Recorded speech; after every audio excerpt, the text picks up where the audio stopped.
The information discussed on Talkin' Money with Jeff Tarbell is believed to be from reliable sources. However, no responsibility is assumed for inaccuracies. No statement made on this broadcast should be construed as a specific recommendation of a particular investment product. Views expressed are those of the speakers and do not necessarily represent those of CBS Radio. Use only as directed.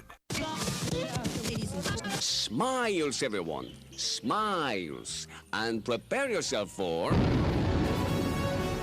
the money! Ladies and gentlemen, the radio broadcast experience designed to keep your wallet in top condition. It's Talkin' Money with Jeff Tarbell. Talkin' money. Talkin' money. More money, more money, more money.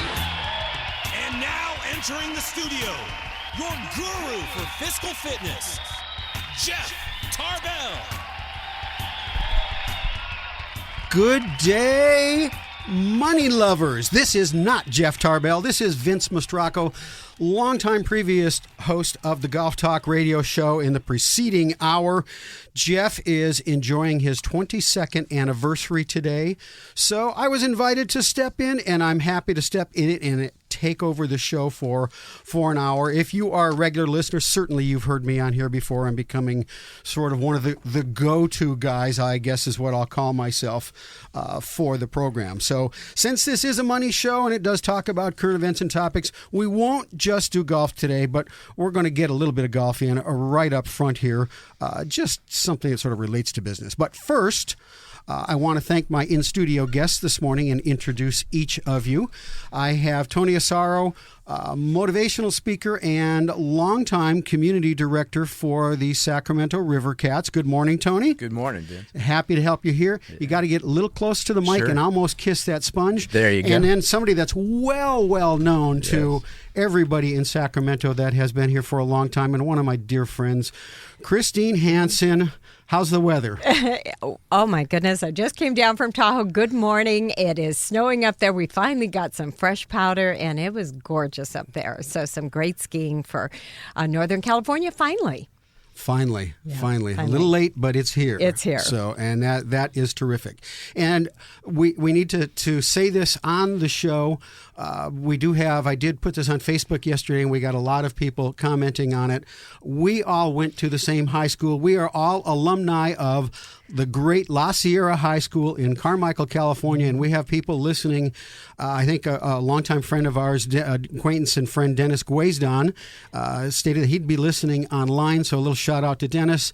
Mary Benkin, another one of our classmates, wants a copy of the show, so we're going to get an MP3 of this thing. I'll get it over to you guys, and away we go. So this will be fun in here for an hour. It will be fun. We're all friends. We go back into high school days. We won't say how long ago that was, not saying how long. It has been an adventure, and what a great day to see all of you. It's just fun. I don't know if any other group of alumni have ever gotten to do something like this. You know what? So, that's probably a very good point. I would guess not. That's what I'm thinking. Yeah. So it's pretty cool, and I really appreciate when Jeff asks me to come in and host. I appreciate the friendship that we have formed. Jeff Tarbell, Comstocks Mortgage, Jeff Talkin' Money. I'm not going to give any mortgage updates at the moment because I don't know what I did. I printed off Jeff's stuff, and I have too many pieces of paper here. If you want, you just get a hold of Jeff. But I will say this, twice in the last couple of weeks now, I have come across flyers from companies and talked to mortgage lenders. Bridge loans are back. So I see that as a positive thing going on. Bridge loans have gone away. Construction loans, there's just a couple of programs out there right now, but it is all starting to come back to something that we all used to know, and that is a very, very good thing. Before we move over to my little golf tidbit, I've got a thing. Real estate agents, here's one. Do you realize that you could potentially lose your license to practice if you picked up a DUI? Oh, I did not know that. Well, here's the deal. California Business and Professions Code, as it got amended, states that any conviction of a crime substantially related to the qualifications, functions, and duties of a licensee can lead to revocation or suspension of a real estate license. So You know, you've in fact, this one goes on. This is from one of my favorite real estate attorneys, Christopher Hansen. It says, you might have heard about the real estate brokers being disciplined for committing crimes of moral turpitude. That was the law up until a few years ago when the state legislature changed the law to clarify that the key question is whether the conviction is substantially related to real estate work and not whether it involves moral turpitude. So his conclusion is, so now you can be immoral, just not drunk. The point is that driving a client around doesn't just get you into the carpool lane. It can get you in trouble if you had something to drink while doing it. Interesting. But speaking of the carpool lanes, that's why I grabbed this piece too. This one, you can't make this stuff up. Have you heard of the woman who claimed she was entitled to use, this is true, the two-person carpool lane since she was 3 months pregnant, and thus she argued in court that she had a viable second life in the car with her. And she did. She had a passenger. Yes, she did. It did not fly. Okay. Okay, here's another one. There was a guy that got pulled over in a carpool lane, and he had his articles of incorporation on the passenger seat next to him. And he went to court and argued that since a corporation is treated like a person under the law for some things, it should be a second person for carpooling, too. These people have a lot of courage to take these issues to court. Why would you even do it? Why would you even think you could win that? Yeah, what are you thinking when you do that stuff? So here it is. California law requires that in order to utilize the high occupancy vehicle lane, there must be 2, or if posted, 3 separate individuals occupying seats in a vehicle until your passenger is capable of riding in his or her own seat. You cannot count them. And now that does mean own seat. A child in a car seat is certainly a bona fide passenger. Right. So interesting. So a child in a car seat is a viable passenger. Yes. All right. But a child in the womb is not a viable passenger. Okay. So there Learn we something new every day. We love this show. It's rules, right? Life is filled with rules. Yes, it is. And it's the intent as well. And I tell my kids, your life is easier if you play by the rules. Exactly. I mean, honestly, it is. There's always some trouble or conflict otherwise that comes up, whether it's games or life. Right. So, Well, we do have to respect the fact this woman took this to court, so we have clarity on it. Yes. Somebody had to clarify this. The cup is half full over here to my left. I love it. All right. Okay, I want to get this golf thing in, and then we will be moving shortly in about 5 minutes to our guest this morning, and that is John Dagberg, because it was a big. John Dagberg is the assistant city manager, and it was a big week in Sacramento sports, and I think a big week for the evolution of Sacramento as a market. So I have asked John to come on and give up a little bit of his Saturday morning, in which he has gladly agreed to. But we're going to go a little golf first. So I sort of miss my golf things. I have to get a little golf in every time I do this show, and Jeff doesn't mind. So this is a statistical piece that I got on basically, all celebrities these days go through Q scores and all of that stuff, which then get rated on kind of contracts that they can negotiate. So here's one. Tiger Woods has the highest awareness level among the general population. 99% of the population knows who Tiger Woods is. But he is the most disliked among consumers of PGA Tour players. So therefore, if you're going to sign him to endorse your product, is he going to, the rap with Tiger has always been, can he move product? Can he make sales happen? And of course, he still gets signed to terrific contracts because he does personal appearances, and those are always in there as well. So Phil Mickelson has only a 73% awareness, which is still pretty darn good. Adam Scott has a 30% awareness. But they both top the list in terms of likability. So, and if you follow Adam Scott at all, that is just one good-looking man. So, right. I hate to say it. I mean, I have never crossed over. But, yeah, there you go. But Adam is a good-looking man.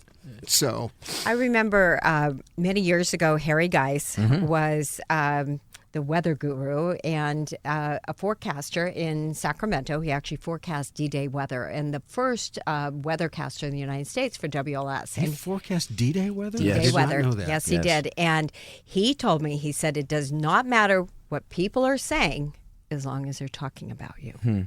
So in my opinion, Tiger Woods is still a better person to sell your product because at least they know who he is. Pro or con? Pro or con. There's a lot of credence to that. There's a lot of credence to it. And of course, marketing has changed. Now, I remember going back, there have been times when I have had the opportunity to be around Jack Nicklaus at a couple of golf course openings. And he'll tell a story about when he won the Masters in 1986 as a 46-year-old. He had a prototype putter. And within days after his win, putter sales for that putter were going crazy, and they approached him about doing endorsements for the putter, and he said, "Not unless I get a piece of the company." Yeah, Jack Nicklaus is Smart. nobody's dummy. That's right. And he did get a piece of the company and went on to endorse the putter. So, all right. Last things real quick before we come back with John. We're going to take a break here. And I got to do this one because always, for all the years on the golf show, we would do call-ins, usually around the Masters, as to what's the most important major event. We have the U.S. Open, Masters, British Open, PGA Championship. This came out and it caught my eye because globally, there is the most interest globally around the world in the U.S. Open. That is the number one tournament that has the most interest. Masters is second, British Open is third. So in the U.S., it continues the same way, U.S. Open, Masters, but the PGA Championship is ahead of the British Open. But globally, U.S. Open, and I have to say, in all the years, it's my favorite tournament. It is my favorite tournament to go cover. And you've been to them all. I have not been to them all, but I've been to about a dozen of them. Okay. So, yes, and the indeed. big ones. Yes. All right, we're going to take a break. When we come back, it's more Talkin' Money, and John Dangberg from the city of Sacramento is going to recap the big week for Sacramento sports fans. Talkin' money.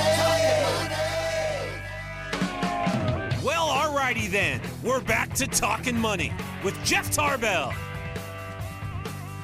We are back to Talkin' Money with Vince Mastracco, sitting in for the anniversary celebrating Jeff Tarbell today. So Jeff Tarbell is gone. John Foderaro, who's usually in here with Jeff, I believe is on a business trip somewhere, or another trip anyway, and he is not available. So I have been fortunate enough to be invited in. Yes, I'm Vince Mastracco, spent many, many years on the air at this station. I'm joined in studio right now by longtime environmental reporter, sports reporter, weathercaster, Christine Hansen, longtime friend, and another longtime friend, La Sierra alumni, all three of us, and that is Tony Asaro, the baseball-loving Tony Asaro. Yes. So we're not going to let you get out of here without doing a little bit of baseball today. So I thank both my guests for coming in, and we're waiting right now to see. Actually, we've got our guest for this morning, and that is John Dangberg, who is the assistant city manager. And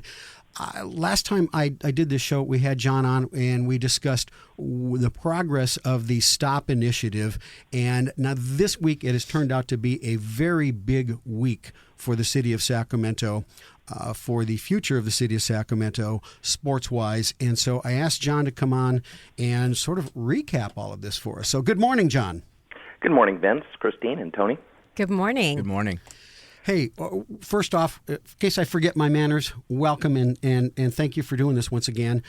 I want to just toss this over to you. If you could really sort of give your explanation of this week's the rulings, the after the appeal, where we are at today. We need sort of a what is our status?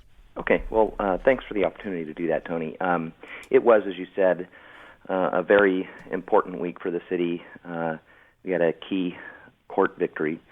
As you know, there is a anti-arena group called STOP, and they had initiated a petition drive to place a measure on the June election ballot. And their campaign, as the name suggests, was to stop the progress of the arena. And this week, the Superior Court, Judge Frawley, basically threw out the ballot measure for a couple of reasons. First, he found that the STOP measure did not follow state or city elections law. It had many flaws. I think in his words, it was so infected with errors from the beginning to the end that it, truly undermined the integrity of the election process. So that was his key finding. But he also found that the measure was really an illegal attempt to amend the city's charter. And to put that into perspective, a city charter is to a city what the Constitution is to the state. And the measure was found to be an unconstitutional attempt to strip the city council of its powers over city finances. So this was a very decisive ruling, and STOP has notified us that they do not intend to appeal the decision. So at this point, the STOP initiative is not moving forward.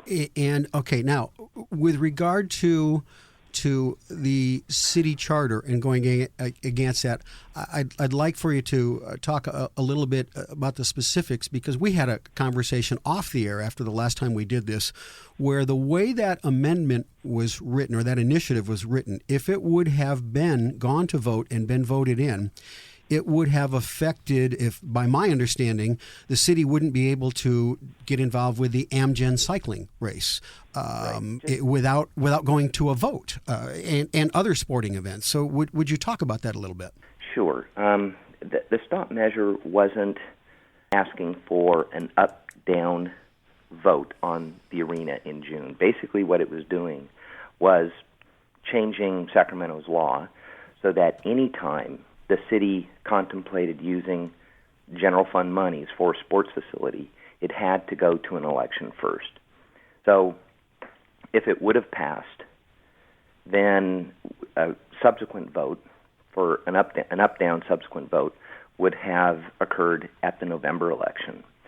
So, it really goes further than that for other projects, because this was a change in the law basically in perpetuity, and the measure was so broadly worded and imprecise that I'm not sure the city could have even studied or had a meeting to discuss sports venues without an election first forever.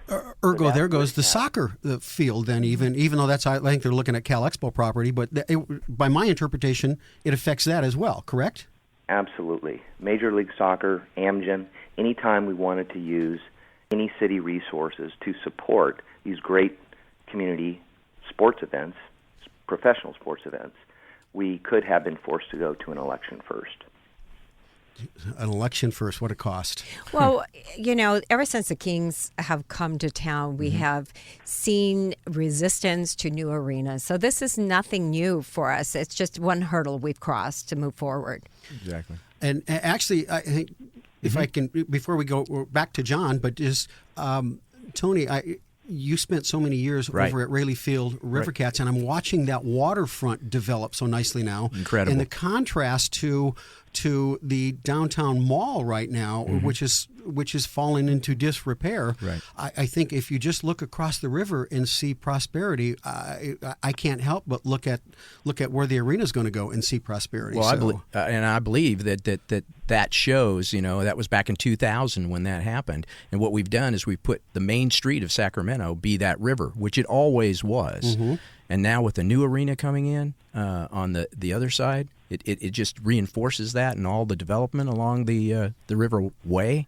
It's going to be incredible. Yeah. It's got to sew things together because it's so close to the other sports venue. Right. All right. Moving forward, though, John, what hurdles do we have left? What things are we behind the timeline, ahead of the timeline? Where are we at? Well, as you know, we're targeting completion in September of 2016, and that has about a 28-month construction period. So we intend to start demolition in just about 4 months this June, and then foundations and vertical construction will start in August to September. So between now and June, we need to complete all the planning approvals, of course, get the financing in place, and finalize all the negotiations and agreements and put them in definitive agreements that would be formally approved by the City Council. As has been broadly discussed, we also have to complete the acquisition of the now vacant former Macy's site at 600 K Street. That vacant building is owned by an out-of-state investment fund, and we are seeking to gain possession of that site in a Superior Court trial on March 11th. And prior to that, there is, on March 6th, this next week, there is a hearing on a request to change the venue or move the trial to another county, which could delay things, but we don't believe that that is going to happen. So we're looking forward to March 11th and presenting our case for the need for this site for public purpose. If we're successful there, we'll have full possession of the site. Compensation to that investment fund will be decided in a jury trial over the following 12 months, but we'll have all the rights to the property that we need to move forward with the project. And that owning property is a bundle of rights, yes, indeed. Mm-hmm. So, okay. That would bring us to the City Council in April. Okay. And with all those planning approvals and definitive documents and financing, and then we'd move forward to close financing in May or June and get things going. Well, John, what about CEQA? Is there a hurdle there? Because I know that was an issue in 2013, and Mr. Steinberg helped get that amended so that the process of a CEQA qualification would be expedited. So where are we at with that? Well, SB 743 that was sponsored by Senator Steinberg really changes what happens after you certify an environmental impact report. And so we've done all the standard studies that would go into any project for environmental impacts. Is probably one of the most comprehensive studies that's been done in the city of Sacramento. It's about 5,000 pages worth of study, mostly on traffic and air quality impacts, things like that. Once that is certified, it is subject to challenge, and that often happens in California, and that can hold up a project for many, many years, 5 or 6 years of litigation. What Mr. Steinberg's bill does is bracket the period for litigation to 270 days. So if the project is challenged, the courts will have 270 days to adjudicate the case. And we will be looking at, what if there is a lawsuit, whether the project can go ahead and move forward while the courts weigh and look at the studies and the mitigations that were proposed. Interesting. Okay. So that would be, if I'm hearing you right, and by the way, folks, we're talking with John Dangberg, who is the assistant city manager and really the key financially knowledge person regarding all of the arena funding. And I think I should call it by its with an entertainment and sports complex, ESC, that we're certainly all hoping to build in Sacramento and clearing. So that would be, if I'm hearing you right, I'm thinking that's the last legal hurdle that anybody can really sort of toss up. Well, that is in a standard process. That is where challenges are brought forward. Okay. Okay. Under a environmental challenge. Under environmental challenge. All right. As I'm in here with Christine and Tony, do we have any wrap-up questions for John? Because we're gonna let John get on with his morning in a moment here. I have just one other item that for him myself, but you guys got anything?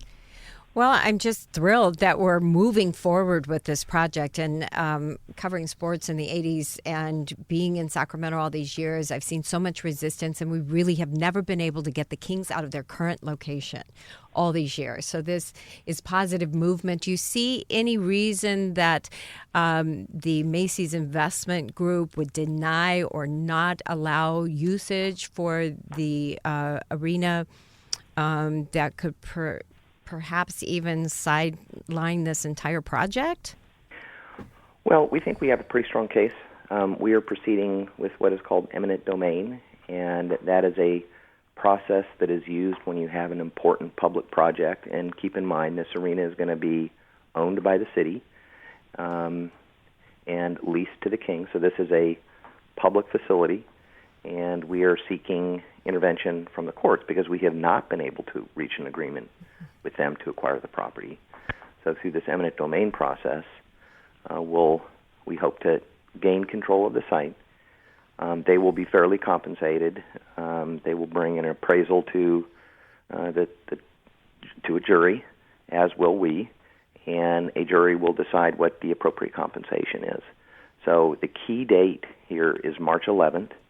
We believe we have a very solid case to gain possession as a public project, and should that happen, we move forward. And Tony, you had a question? Yeah, John. Could you give us a projected minimum amount of new jobs in the Sacramento region that this is going to happen? Right. When we look at just the arena project itself and look at the construction jobs as well as permanent jobs, there's about a total of 4,000 jobs that are both created and preserved by keeping the Kings here and developing this new arena. So it's a very significant impact, and that really doesn't take into consideration all of the other potential development that will come with this arena. All the peripheral. Right.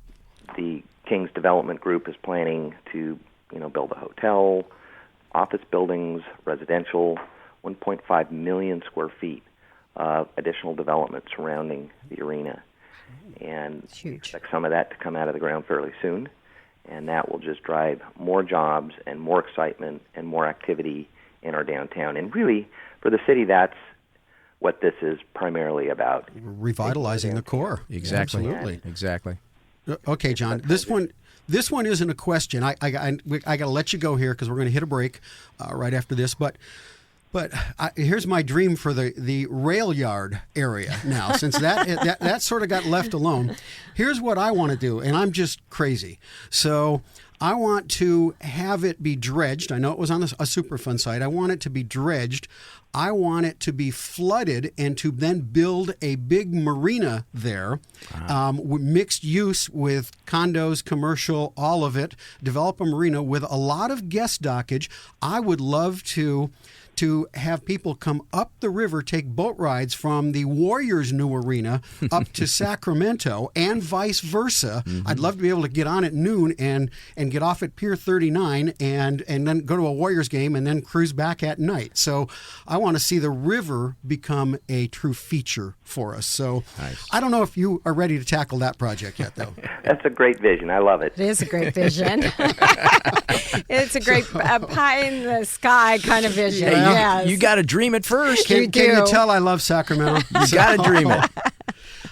All right. Hey, John, best of luck going forward. We may still catch up here and there again on this, but I love the progress report, the update. This has been a big week for Sacramento. Appreciate all the hard work you and staff have logged on pulling this project together. So thank you for being on the show with us. Thank you, Vince. All right. Hey, I think we ought to just go ahead and jump into a break right now, Chris. I see you over there. And that's exactly what we're doing. We'll be back with more Talkin' Money. I almost said golf talk. Talkin' Money when we get back right here on Sports 1140 KHTK.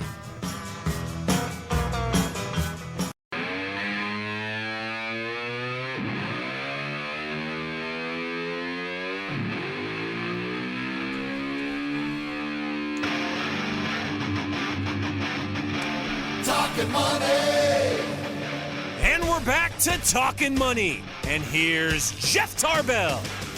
Once again, this is Vince Mastracco, formerly of Sports 1140 KHTK, the Golf Talk radio show, sitting in for Jeff, who is out celebrating his anniversary today. And I am joined by longtime television personality Christine Hansen and longtime community director for the Rivercats, Tony Asaro, in here, and both happen to be La Sierra High School alumni, but just throwing that out every break here today. So, again, it's a pleasure to sit in here with you guys right now. Thank you. It's great to be here. And I think you did point out that there may not have been a show on the air with 3 alumni from the same high school talking about this before. So we're setting a first. You might also note all 3 of us are former Hornets. Yes, we are. Sac We're State also as well. Sac I didn't State even think about Hornets. that. That's Wally Borland threw that in. Okay. And Wally's probably out there right now. All right, Christine, in addition to all of your TV work, though, you had this other very significant thing occur in your life around 1974, around September 74, I think.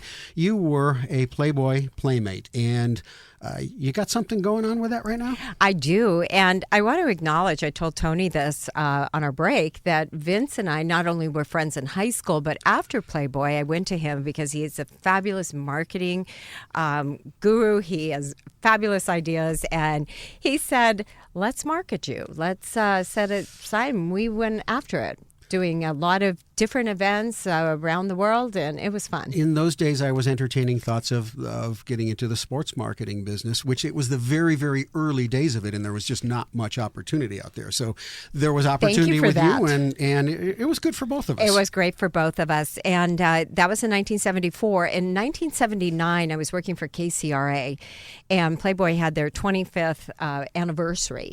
So I petitioned them, and I went on behalf of our station. Steve LaRosa went with me, who now owns a PR firm here in Sacramento. Michael Liang was the photographer, and we went and did a 5-part series for weeknight at the Playboy Mansion. And I got an opportunity to host a number of Playboy shows with Richard Dawson, interview Hugh Hefner, and I have pictures of me with Jim Brown. And I mean, all of it. All these people that were there at the Playboy Mansion in Los Angeles. Well, that was 35 years ago, and Playboy turned 60 last year. So I called our Playmate director. We have a Playmate director, and I said, Playboy was a wonderful opportunity for me to meet people and travel around the world, and I think it helped me launch my current career, which has been my entire life for 35 years. Obviously, there's other things outside of television, but it has been a wonderful career. Can I come back with the same crew and do a story on where you are today? He said, send me something, and I'll take it directly to Hef. So we're going to do that. We're going to go back, hopefully, to the mansion and shoot a story on where Hefner is today with his family and his furry pet family. He's a big dog person. As you are. As I am. And tonight we're going to shoot a little stand-up and get that to them. And let's hope that I get an opportunity to see Hefner and thank him for the memories. Awesome. And we'll come back on the pet thing momentarily. Tony. Yes. 14 years running around promoting the River Cats. Yes. Giving speeches, telling baseball stories. Mm-hmm. So I'm going to open this up, but you are now entering the world of being am I saying this right, a motivational speaker, or you're going to motivate us. Exactly. Start with baseball, though, man. It's spring training. It's spring training, and it's a beautiful time of the year, Vince. I mean, both of you can relate to it, to being a sports broadcaster, Christine and Vince. Playing the game, yes, a love of the game, a love of sports. In the spring, it starts again. It's new. Everybody gets the first chance of being in first place. Even the Cubs get a chance. That's a great way. The cup is half full true. At this moment for the Cubs. For everybody. Won't be that way for a long time. For everybody. Well, it's awful, right? For everybody. For everybody. Uh-huh. And so it's really kind of neat. And then and at this point in time in my life, our 4 children are all grown, and our youngest children in our family are grandchildren. We have two grandsons, twin grandsons, and a granddaughter, and they're playing ball. And I just got a message yesterday from my daughter that they're in a home run hitting contest, and Dad, can you help contribute to that? So it continues. The romance, the beauty of the game, continues generation after generation after generation. It's what I love.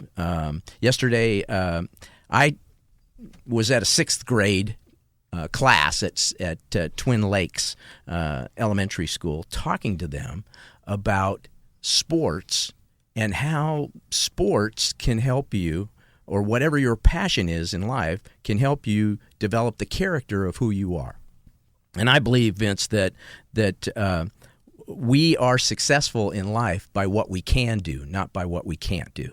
And so this is what I was talking to these young people about, and leaving them some kinds of tools to help them make good choices in life. If you go back in the conversations that we had earlier today, we were talking about making choices and putting definitions, our choices up against definitions, and making good choices along that process.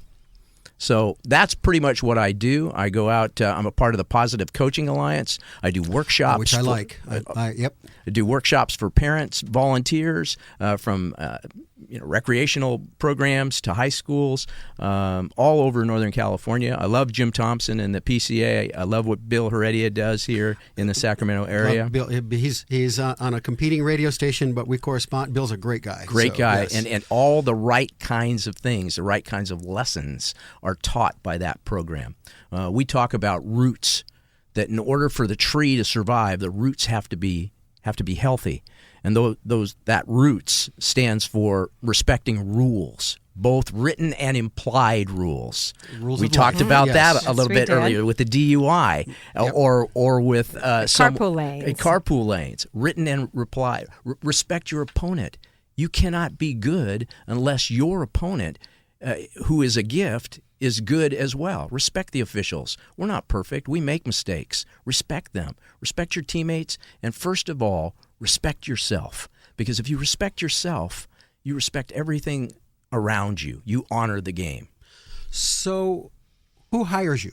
You're obviously speaking to kids. Mm-hmm. Are you doing business motivational seminars as well? I am. I actually have one coming up down in the Palm Springs area in May, where a group of financial investors have, selling things sometimes is a very difficult process. Mm-hmm. You get turned down a lot. And so they're asking me to come in and talk about giving those individuals tools to help them fight through those failures. I believe that victory gives us very little, but defeat is where we learn. And so if you get knocked down 7 times, you better be willing to get up 8 in order to be successful down the road. And so I've been asked to come down and do a nice conference down there. And the PCA events have been all throughout Northern California. I actually had a rugby lacrosse group in New York, in Buffalo, New York, asked me to come out and speak to their young people about character, about changing the culture of their community. I told them I'd come out after the freeze is done. Yes. At this particular time of the year, I didn't want to fly out there. You'll want to check with me first. That's right. Get a weather report. Exactly. But I'm headed out in that direction as well. Well, I had the opportunity to hear Tony at one of our Valley Broadcast Legend luncheons. This is a great opportunity to bring up this small group of people that we have in Sacramento that are retired radio, television, Hall of Famers. and print. Communicators. And you came last summer, and we were all tingly because it was such a wonderful experience to hear you talk. And we're retired, we're finding new directions in our lives, and you opened our eyes to opportunities. It was wonderful. So he's just a wonderful person. You're just a wonderful person to hear. Thank you. And listen to. Thank you.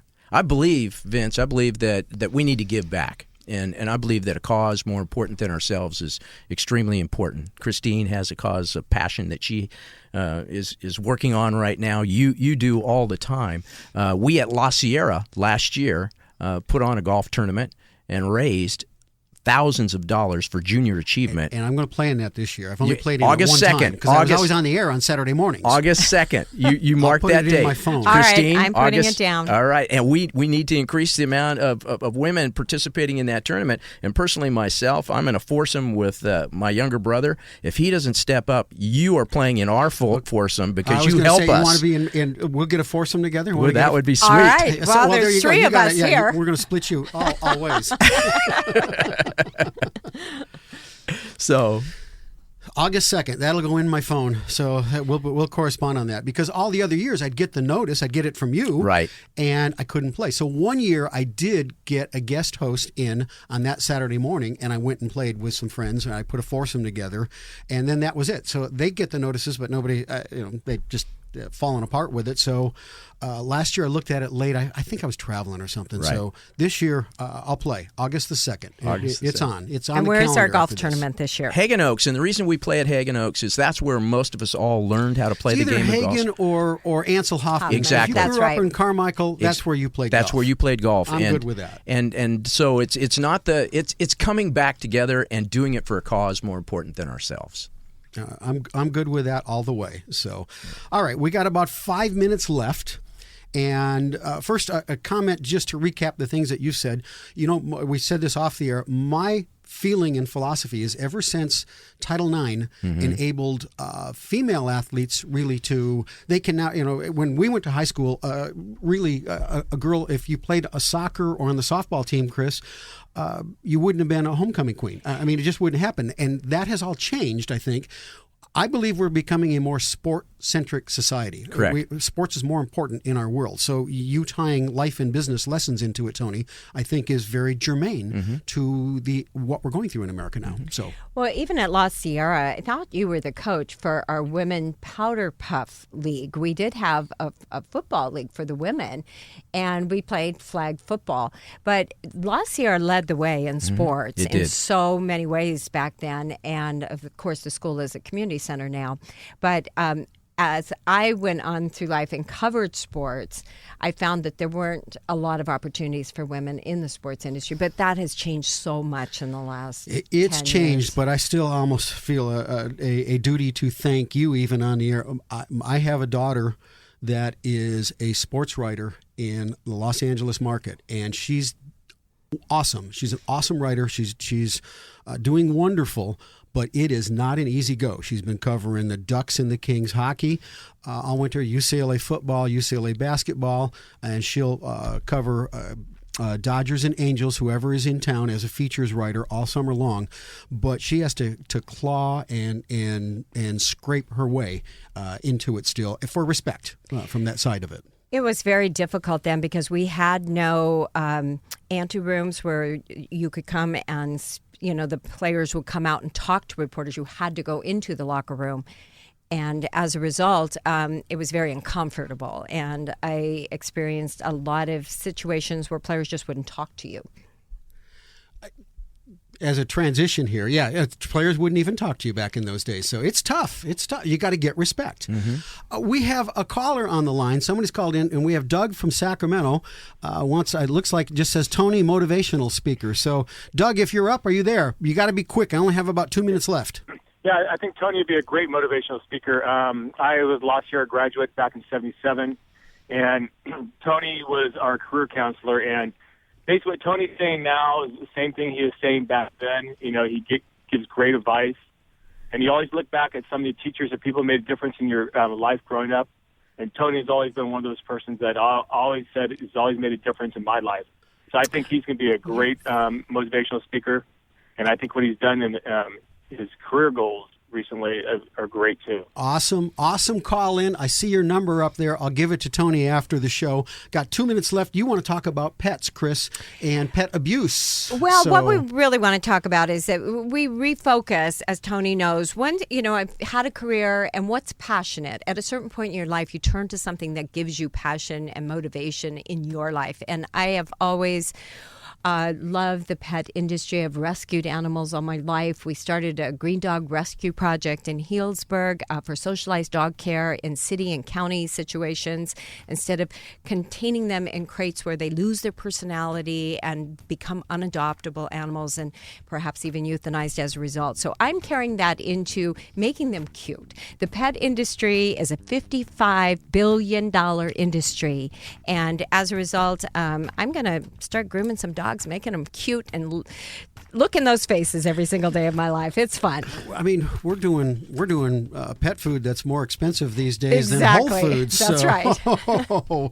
It is really, in fact, I meant to actually log on to my E-Trade account yesterday and start looking up some pet food companies. You should. You've opened my eyes about that. So, all right, we have the music means we've got 30 seconds left here. So, any final wrap-ups from you guys? Be quick.